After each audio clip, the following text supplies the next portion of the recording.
مخلوق میں سب سے زیادہ ہمدردی کے قابل وہ ہے جو تنگ حالی کے باوجود ہمت کے ساتھ زندگی بسر کرتا ہے۔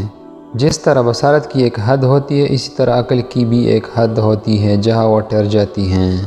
چونکہ جاہل کو اس بات کا یقین ہوتا ہے کہ وہ عالم ہے، اس لیے وہ کسی کی بات نہیں مانتا۔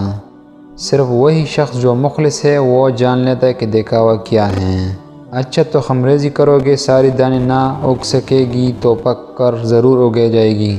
سخاوت دنیا اور آخرت کی عیبوں کو ڈھونڈ دیتی ہے۔ میں نے اگر کسی شخص کی عزت اس کی حیثیت سے زیادہ کی تو اس کی نظر میں میری عزت کم ہوگی۔ جب لوگ تمہیں تکلیف میں چھوڑ دے، جان لو کہ اللہ تمہارے کام کا ذمہ خود لینا چاہتا ہے۔